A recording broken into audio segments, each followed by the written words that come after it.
대통령의 비상계엄 이후에 탄핵을 선동했던 남태령 불법 집회 현장에서도 팔레스타인 국기가 펄럭거렸습니다. 이 팔레스타인 국기가 왜 위험하냐면요. 팔레스타인은 우리나라와 공식 수교국이 아닙니다. 팔레스타인은 북한과 공식 수교국이고요. 김일성 때부터 밀접한 관계를 맺고 있었던 공산 세력 국가로 우리가 분류해야 합니다. 그리고 북한은 지금 우리나라의 적국입니다. 그리고 적국의 우방국은 준적국으로 우리가 봐야 하는 것이고요. 한 가지 더 위험한 상황이 있었던 것은 윤석열 대통령의 2차 탄핵안 표결이 이루어진 직후에 팔레스타인 계열의 세력들이 대한민국 서울의 중심부에서 명동에서 불법적인 집회를 했다는 것입니다. 이런 여러 가지 상황들에 대해서도 우리가 알아야 될 것 같고요. 지금 전 세계적으로 우파 세력들, 특히 젊은 층을 중심으로 보수 우파 세력이 부흥하고 있다라는 주제를 제가 말씀드리고자 오늘 신우파 르네상스로 주제를 잡았습니다.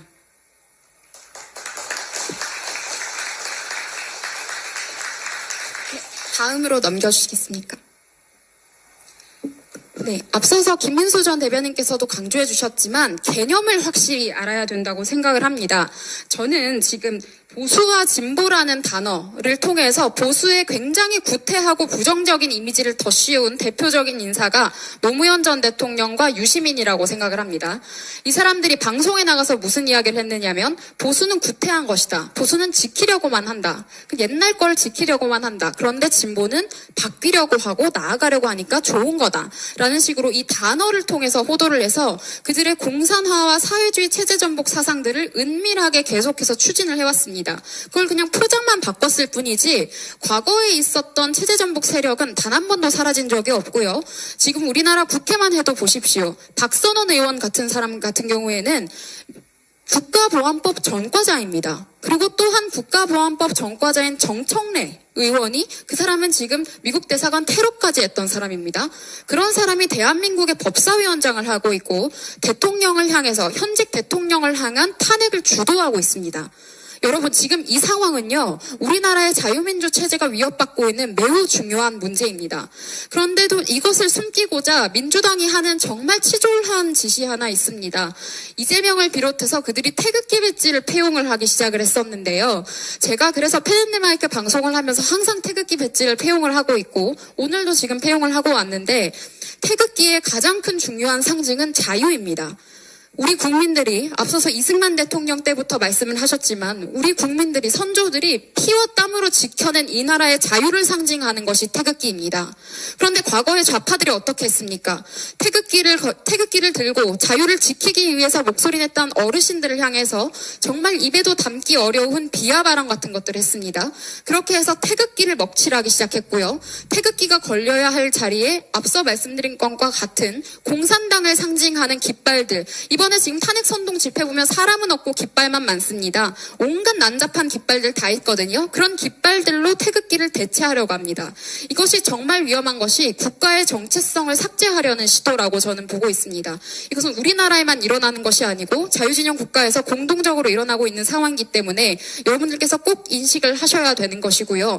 그런데 지금 와서 윤석열 대통령의 비상계엄 이후에 젊은 층이 거리로 나서고 직접 목소리를 내고 대학들이 시국선언을 하고 태극기를 당당하게 들고 배지를 폐용하고 키링으로 들고 다니고 이런 모습을 보니까 이제 태극기가 민주당의 상징인 것처럼 또 호도를 합니다. 여러분 그 태극기 들고 단체로 모여서 사진 찍은 거 보셨죠? 그게 얼마나 가관입니까? 그래서 이제 나중에 많은 국민들께서 그들에게는 인공기와 중공기가 어울린다라는 비판들도 하셨는데요. 이런 맥락에서 우리가 절대로 그들의 언어 프레임에 호도되어서는 안 된다는 말씀을 드리고 싶고요. 먼저 첫 번째로 제가 우파와 좌파라는 단어들을 지금 대조시켜 놓았는데요. 저는 좌파가 앞서 김민수 대변인께서 말씀하신 것과 같이 좌파가 그들의 정체성을 표현하는 가장 정확한 내용이라고 생각을 합니다. 그들이 추종하는 것은 결국 공산화입니다. 공산주의와 사회주의에 대해서 개념적으로 차이가 많다라고도 말씀을 하셨지만 저는 그 본질적으로 같다라고 느낍니다. 마거릿 대처가 이야기했습니다. 공산 세력들은 본인들의 의도를 숨기기 위해서 언제나 새로운 조어를 만든다. 새로운 단어를 만들어서 사람들을 새롭게 세뇌시킨다. 그 맥락에 있는 단어이기 때문에 저는 그들을 향해서 우리가 절대로 진보 세력이라고 불러서는 안 된다고 생각합니다. 그들을 향해서 우리는 좌파 또는 좌익이라고 명확하게 명시를 해야 합니다. 그리고 앞으로 이야기를 할 때에 있어서 우파와 좌파는 저는 이제 더 이상 방향성의 문제가 아니라고 생각을 합니다. 우파와 좌파라는 단어가 처음에 생겼을 때 이제 프랑스의 의회에 있을 때 우파에 있던 사람들의 성향, 우측을 사용했던 사람들의 성향, 좌측에 있었던 사람들의 성향을 가지고 그런 식으로 이야기를 했었는데요. 한편으로 생각을 해보면 지금 우파들이 이야기하고 있는 것이 상식이고 좌파들이 이야기하고 있는 것은 불법과 매국입니다. 지금 북한을 추종하는 것이 정상적인 자유대한민국의 국민이 해야 할 일입니까? 중국 공산당의 나라를 팔아먹는 짓, 돈 몇 푼에 본인의 양심과 신념을 팔아먹는 짓을 하는 정치인들이나 언론이나 기업인들이 정상입니까? 아닙니다. 그들은 전부 다 좌파 세력들인 것이고 또한 그 친중 세력들은 저는 비상식적인 세력이다라고 우리가 명확하게 분류를 해야 된다고 생각을 합니다. 이제는 우리 정치에서 상식과 비상식의 구도로 굳어진 것이고 보수주의가 말하는 핵심 가치가 무엇입니까? 자유민주주의와 자유시장 경제입니다. 이 가치는 우리 국가뿐만 아니라 개개인의 삶도 번영하게 합니다. 누구나 자신의 능력을 기르고 노력을 하고 공정한 경쟁을 통해서 스스로 성공할 수 있게 합니다. 따라서 저는 앞으로 우리 21세기에서는 우파의 가치, 보수주의의 가치들이 훨씬 더 매력적인 것이고 우리가 주도적으로 이끌어갈 수 있는 핵심 가치가 될 것이다 라고 생각을 합니다. 네, 넘겨주시겠습니까? 네, 다음은 이번에 일론 머스크가 했던 발언인데요. 일론 머스크가 이렇게 말했습니다. 사실 좌파가 실존하는지도 모르겠다. 그런데 저는 이걸 보고 정말 공감을 했거든요. 좌파들이 항상 이야기하는 게 무슨 평등, 복지, 평화, 온갖 좋은 단어들을 다 늘어놓습니다. 그런데 온갖 단어들은 늘어놓는데 그것을 관통하는 철학이나 개념이 없습니다. 그냥 아무 이야기나 하는 것인데 결국에 그 최종 목적은 사회주의 체제예요. 그래서 저는 이 단어들을 보고 좌파라는 개념은 더 이상 의미가 없다라는 부분에 있어서 정말 공감을 했었고요. 그리고 우리가 한 가지 생각해야 되는 것이 항상 유념을 해야 되는 것은 이것은 상식과 비상식의 전쟁인 것이지 우리가 어떠한 방향성을 지향하고 말고 하는 우리의 상식적인 토론의 틀에서 다룰 수 있는 문제는 이미 끝났다는 생각이 듭니다.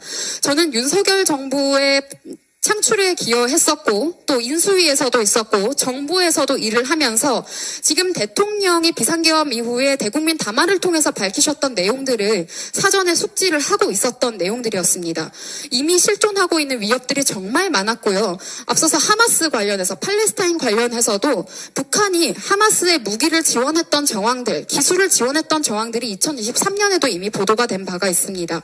그런데 이런 것도 우리 정치권에서 핵심적으로 다루었습니까? 언론에서 국민들께 알렸습니까? 알리지 않았습니다. 그리고 중국 같은 경우에는요. 지금 대통령의 탄핵소 추안이 통과되고 나서 서해에 불법 구조물을 설치했습니다. 거기에서 우리나라 우리가 가지고 있는 주요 여러 가지 물질 같은 것들을 본인들이 이제 수탈해 가기 위해서 사전 작업을 한 것인데요. 우리가 경제적으로 가장 어려워진 상황에, 정치적으로 가장 어려워진 상황에도 그들은 눈치도 보지 않고 뻔뻔하고 당당하게 우리나라 영해를 침공한 것입니다. 그런데 이 부분에 대해서 지적했습니까? 앞서서 나경원 의원께서도 기조연설에서 말씀을 하셨지만 저는 1차 탄핵안을 보고 정말 큰 충격과 공포에 빠졌었습니다. 어떻게 한미일 외교 협력이 탄핵의 사유가 됩니까? 그러면서 북중러에 부역하지 않았다고 탄핵을 정당화하는 내용들이 들어있었습니다. 근데 그런 내용들을 뒷받침하는 내용들은 고작 기사 몇 개였습니다. 물론 그 기사들도 본인들의 목적에 따라서 언론 노조가 마음대로 편취해서 만들어준 것이겠죠. 그러니까 지금 이 상황은 대한민국 체제 위기 상황이다라는 말씀을 한 번 더 강조드리겠습니다. 다음으로 넘겨주세요. 네, 저는 이제 정치의 본질에 대해서 이야기를 하고 싶습니다. 우리 당에 저는 강남좌파라고 생각하지만 무슨 개혁보수, 따뜻한 보수 이야기를 하고 지금 한동훈 전 대표를 비롯한 몇몇 분들이 굉장히 본인들만 선민의식을 바탕으로 이야기들을 하고 있는데 그러면서 지금 대한민국, 자유대한민국의 가치를 지키고자 하는 당 내부의 많은 사람들, 많은 정치인들과 당원들 그리고 거리로 뛰어나오신 국민들을 향해서 또 극우 프레임을 씌웁니다. 그러면서 이념에 대해서는 부정을 하기 시작을 합니다. 저 정치권에서 정치와 이념의 연결성을 부정하는 사람들은 기회주의자라고 생각을 하시면 됩니다. 저는 정치학을 학부에서지만 정치학을 전공을 했는데요. 정치의 본질은 이념입니다. 이념이라는 뿌리에 대한 원칙이 있어야 각각 문제에 대한 해결 방안도 명확하게 나오는 겁니다. 그런데 이런 이념을 부정하게 되면 이재명 같은 사람이 되는 겁니다. 본인이 필요한 것에 따라서 언제든지 악과도 손을 잡을 수 있고 어떤 세력에도 부역을 할 수 있고 국민들의 주권 따위는 본인의 안중에도 없는 그런 결과가 이루어지는 것이고요. 그런 현상들이 계속해서 누적돼서 지금의 여의도 기득권들을 만들었다고 저는 생각을 합니다. 또 제가 한 가지 꼭 강조드리고 싶은 것은 자유를 파는 카멜레온 리버럴 세력입니다. 카멜레온 리버럴 세력들은 우리도 자유를 지지한다라고 하면서 은근슬쩍 중도 보수 코스프레를 하는데요. 그들이 말하는 자유는 이제 보통 서구 정치권에서 말하는 좌익 리버럴 세력들입니다. 트리도나 오바마를 중심으로 한 리버럴 세력입니다. 그 사람들은 사회 질서를 형해화해서 본인들의 강남좌파적인 기득권을 유지하려고 하는데요. 그 대표적인 사례가 독일의 메르켈입니다. 따라서 지금 우리나라에서 자유주의라는 이야기, 리버럴적인 가치들 이미 오바마와 트리도와 메르켈이 써서 각 나라들을 망하게 만들었던 그런 식의 관점을 이야기하면서 본인이 보수다라고 주장하는 여러 사람들이 있습니다. 그런 세력에 절대 속으시면 안 된다라는 말씀을 한 번 더 강조드리고 싶고요. 그들이 말하는 자유는요, 책임 없는 방종입니다. 그런데 우리 보수주의자들, 상식적인 국민이 원하는 자유는 책임 있는 자유, 질서 있는 자유입니다. 책임 있고 질서 있는 자유가 보장되어야 우리가 원하는 여러 가지 제도들도 합리적으로 보장될 수 있는 것입니다. 또한 좌익 기득권들은 조어를 통해서 국민을 세뇌합니다. 그중에 가장 중요한 것이 중도 그리고 양극단을 운운하는 것입니다. 중도는 사실 저는 틀린 말이라고 생각을 합니다. 중도는 없습니다. 정치 무관심층입니다. 그런데 지금 좌익들은 선민의식을 부여를 하면서 중도층이 훨씬 우월한 것처럼 이야기를 하면서 은근슬쩍 좌클릭을 유도를 합니다. 그러면서 좌파 세력을 지지하거나 좌클릭을 했을 경우에 훨씬 더 선진적인 생각을 갖고 있고 진보적인 발상을 하는 국민인 것처럼 호도를 하게 되는데요. 절대 그런 프레임에 끌려가면 안 됩니다. 그것은 그냥 명백한 언어 프레임일 뿐이고요. 우리가 일상을 사느라 바쁘다고 하더라도 정치적인 선택에 있어서 본인의 명확한 가치관과 주관을 가지고 선택을 해야 되는 겁니다. 그 부분을 강조드리고 싶습니다. 또 양극단이란 말도 저는 틀렸다고 생각을 합니다. 이미 상식과 비상식의 전쟁이 되었습니다. 그리고 양극단이라는 것은 있을 수가 없습니다. 원래 정치는 가치투쟁입니다. 본인의 가치에 대해서 명확하게 말하지 않는 사람들이 기회주의자이고 그들은 정치인이 아니라 정치꾼이다 라고 한번 강하게 지적을 드리겠습니다. 정치는 결국 가치투쟁입니다. 더 많은 사람들이 기성 언론들이 프레임을 통해서 세뇌했던 그런 세뇌에서 벗어난다면 스스로의 명확한 가치관을 정립하고 그 가치관을 바탕으로 정책적인 선택을 하고 정치적인 선택을 할 때 우리나라의 자유민주주의가 훨씬 더 진보할 수 있다, 발전할 수 있다라고 강조드리겠습니다.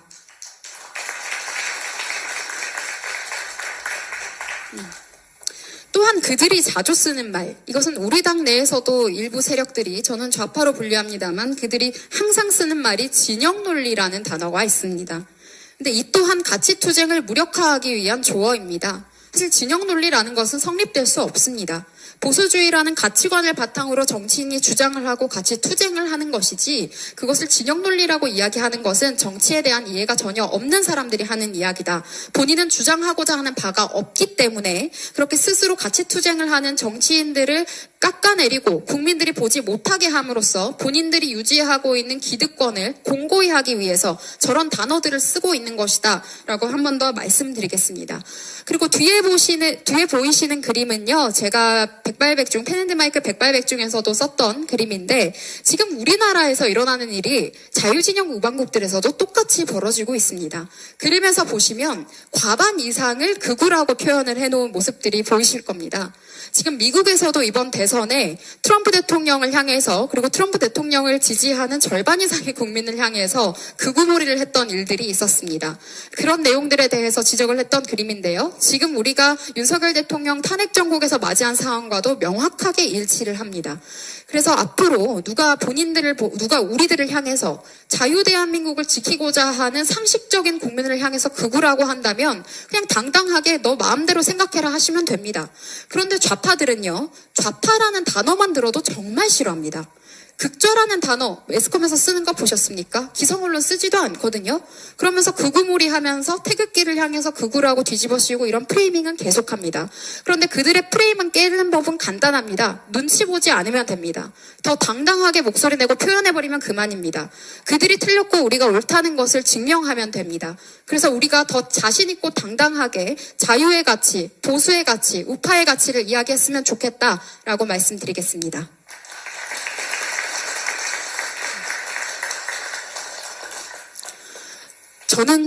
저도 이제 정치를 한 지 4년이 되었는데요. 윤석열 대통령의 선대위 상근 부대변인으로 이제 처음으로 공식적으로 당직을 받아서 시작을 했었는데, 지금 4년간의 시간을 겪는 동안 비상계엄 이후에 많은 국민들께서 이제 여러 가지 상황에 대해서 진심을 알아주시고 사실과 상식에 대해서 인지하셨다는 사실이 한편으로 참 안도가 됩니다. 지금 정치적인 상황은 너무나도 안타깝지만 국민들께서 이런 위협적인 상황들에 대해서 드디어 제대로 인식하신 것 같아서 한편으로 다행스럽다는 생각이 드는데요.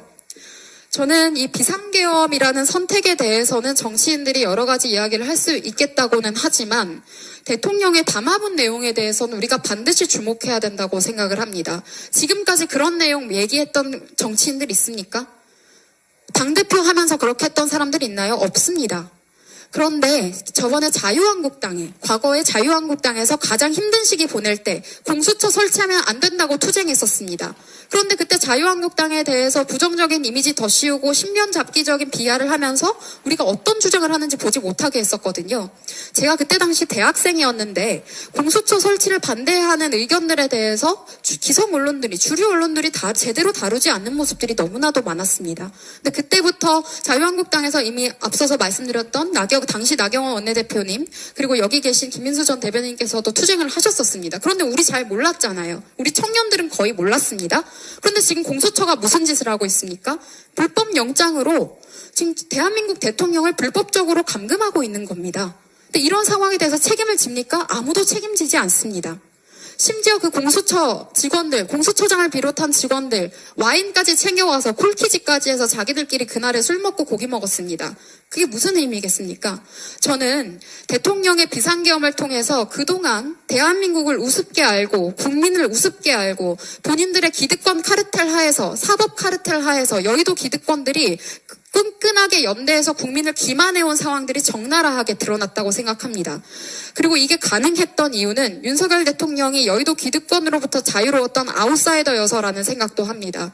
참 여러 가지로 안타까운 상황들이기는 하지만 역설적으로 지금 윤석열 대통령이 특히 청년들을 향해서 꼭 전하고자 했던 메시지가 무엇인지 국민 여러분들께서 이런 지점들은 꼭 공부를 하시고, 정말 내용들이 너무 많습니다. 우리가 너무 긴 기간 동안 놓친 것들이 많기 때문에요. 저도 지금 인스타그램을 비롯해서 많이 알리고 있는데 우리가 꼼꼼히 공부해야 됩니다. 똑똑한 국민이 되어야 그들이 두려워할 줄 압니다. 그들이 두려워하게 하려면 우리가 똑똑해져야 됩니다. 이 내용들을 한 번 더 강조드리겠습니다.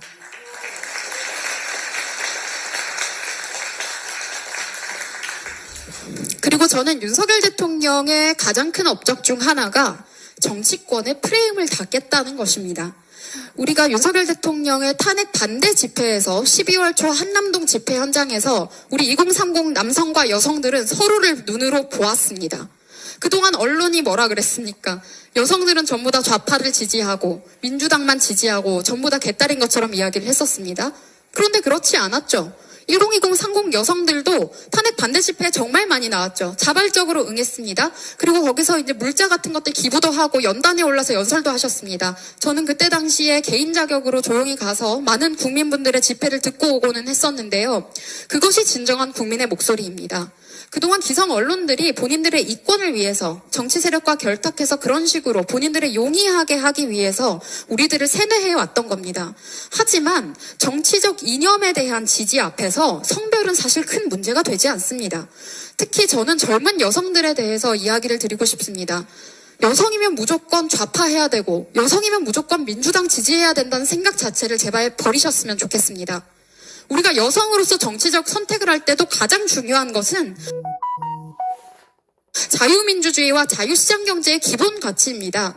여성으로서 나도 동등하게 성공하고 싶다. 내 능력으로 성공하고 싶다. 그 성공을 하는 길에 있어서 성별이 문제가 되지 않았으면 좋겠다. 이런 말씀 하시는 분들 계십니다. 그러면 더더욱 우파를 하셔야 되는 겁니다. 사유재산을 억제하고 누구나 평등하게나 살라고 하는 좌파적인 이념이 여성에게 무슨 도움이 되었습니까?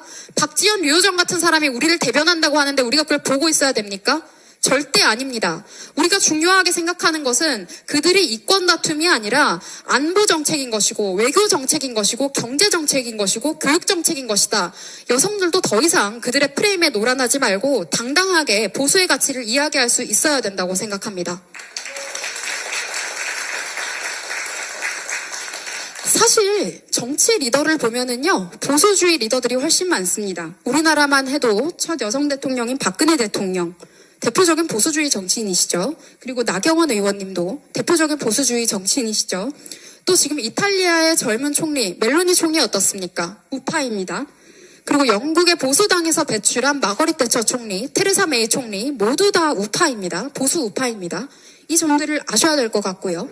트럼프 대통령에 대해서도 좌파들이 여성 혐오 프레임 씌우고 온갖 신변 잡기적인 비하들을 해왔습니다마는 트럼프 대통령 이번에 백악관 인선하신 것 보십시오. 비서실장 여성입니다. 법무부 장관 여성입니다. 국토안보부 장관 여성입니다. 그리고 우리나라의 국정원급인 국가정보국장 여성입니다. 그리고 또 지금 백악관 대변인, 최연소 대변인인 여성 대변인 또 여성이지 않습니까? 그런데 트럼프 대통령이 여자니까 특혜줄게라고 잘해줬습니까? 아니거든요. 능력 있다면 성별에 관계없이 성공할 수 있는 겁니다. 그런데 그런 성공을 하지 못하게 저해하는 가장 큰 원인은 사회 구조적 제도가 아니라 본인이 스스로 병 속에 들어있는 파리가 되고자 함이라고 저는 생각을 합니다. 그 병을 뛰어넘어야 됩니다. 병을 깨면 됩니다. 유리천장이 있다라는 세뇌가 오히려 여성들을 발전하지 못하게 합니다. 유리천장이 없었던 유리천장도 있다고 생각하는 순간 우린 스스로의 삶을 제한하게 되거든요. 그래서 저는 여성들도 기존의 좌익 기득권의 세뇌로부터 자유로워질 수 있게 하는 가장 중요한 가치는 보수 정치의 가치, 자유의 가치라고 한 번 더 강조를 드리겠습니다.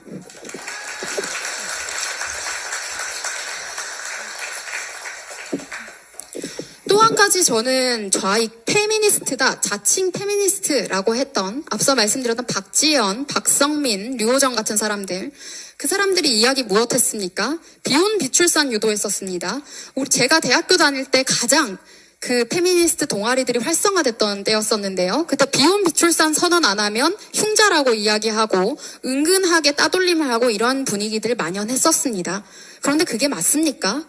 여러분, 여성이라고 희생을 강요하는 게 아닙니다. 결혼은 용기 있는 사람만이 할 수 있는 것이라고 전혜옥 전 의원께서 말씀을 하셨는데요. 지금 우리는 서로를 미워하고 성별 프레임에 갇혀서 싫어할 이유가 없습니다. 남녀 간에 서로 좋아하고 가정을 꾸리고 자식을 낳고 살아가는 그것은 우리가 인간으로서 할 수 있는, 그리고 국가를 위해서도 기여를 하겠지만 개인의 행복을 위해서 정말 중요한 가치라는 점을 한 번 더 말씀드리고 싶고요. 또 윤석열 대통령을 향해서도 온갖 여성 혐오 프레임을 씌웠지만 지금 윤석열 정부 들어서 출산율이 급등했습니다. 그 점들도 말씀을 드리고 싶습니다.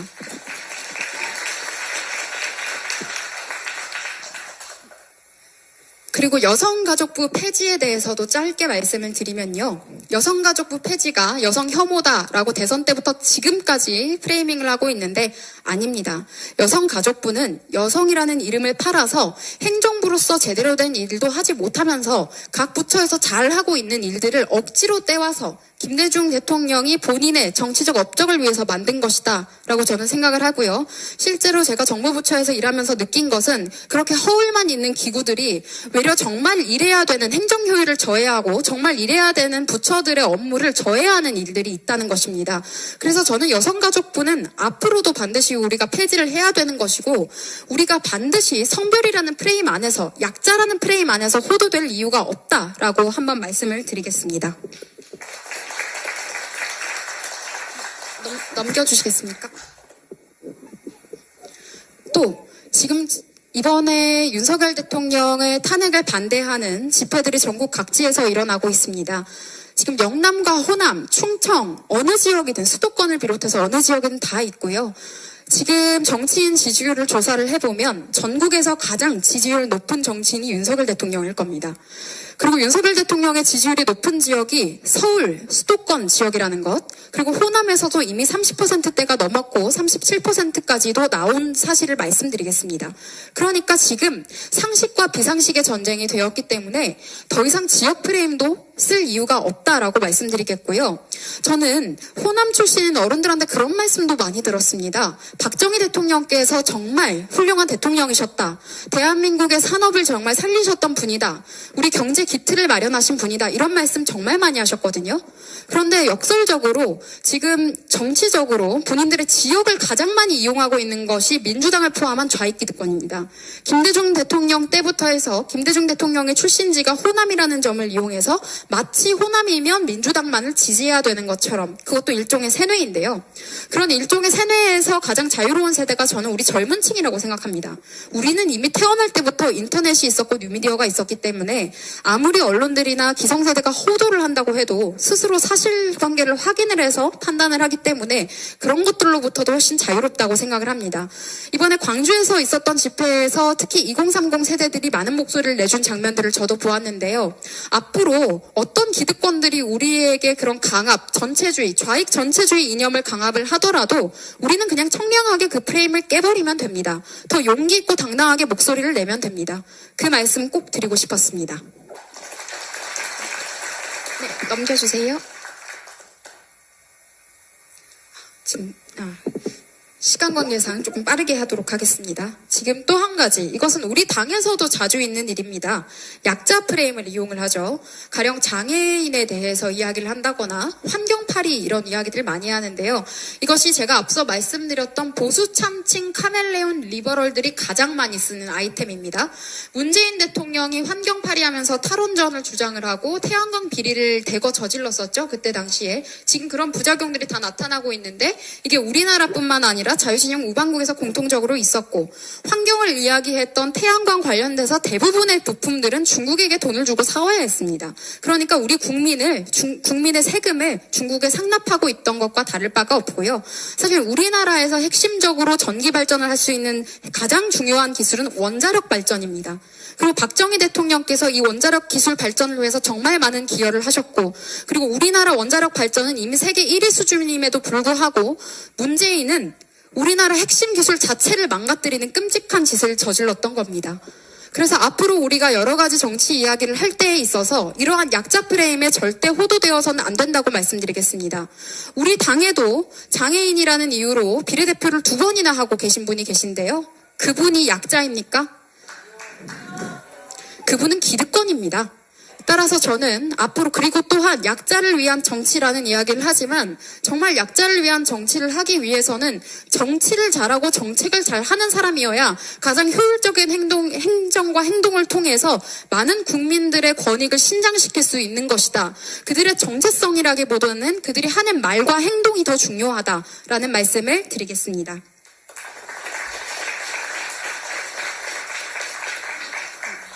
네, 마지막으로 제가 여러분들께 드리고 싶은 말씀이 있는데요. Right is right 이라고 제가 적었습니다. 오른쪽이 옳습니다. 지금 이미 상식과 비상식의 대결이고 자유와 또한 공산 세력의 대결입니다.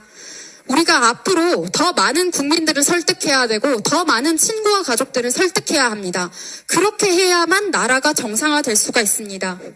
입법부, 사법부, 언론, 행정부, 헌법재판소, 선관위, 지금 그들이 공수처, 지금 그들이 얼마나 무도하게 국민 위에 군림했는지 다 보셨을 겁니다. 현직 대통령을 대상으로 그렇게 할 수 있는 세력이라면 국민 한두 사람쯤은 그들의 눈에는 들어오지도 않는 우스운 존재일 것입니다. 우리는 그들에게 명확하게 알려줘야 됩니다. 국민들이 그들에게 권력과 권위를 부여했기 때문에 그들이 그런 역할을 할 수 있는 것이고, 그들이 제대로 된 역할을 하지 못한다면 국민들이 거둘 수도 있다라는 목소리를 더 크게 내야 합니다. 그들에게 똑똑하게 우리가 알려주어야 합니다. 그래서 저는 오른쪽이 옳다라는 말씀을 많은 분들께서 오늘 꼭 기억하시고 이 가치관을 바탕으로 더 많은 국민들을 설득해 주시기를 요청드리겠습니다.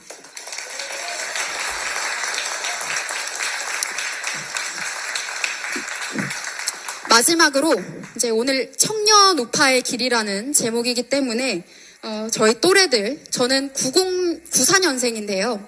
90년대생들과 00년대생들이 아주 보수주의적인 가치에 대한 이해가 잘 되어 있는 세대라고 생각을 합니다. 또 좌익 기득권들의 세뇌로부터도 자유로운 세대라고 생각을 하는데 저는 102030에게 말하고 싶습니다.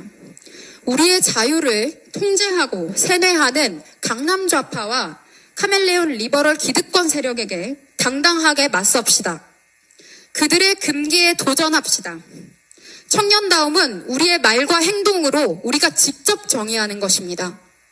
그들이 가장 두려워하는 것은 우리의 용기 있는 도전입니다. 좌익들이 총칼을 던지고 우리에게 화살을 쏘아도 두려워하지 맙시다. 여기 오늘 자리에 참석해 주신 모든 분들, 김민수 전 대변인님, 김금혁 전 정책보좌관님, 그리고 제가 깃발 들고 당당히 맞설 테니 함께해 주십시오. 두려워하지 마십시오. 우리가 살 나라, 우리가 직접 지킵시다. 감사합니다.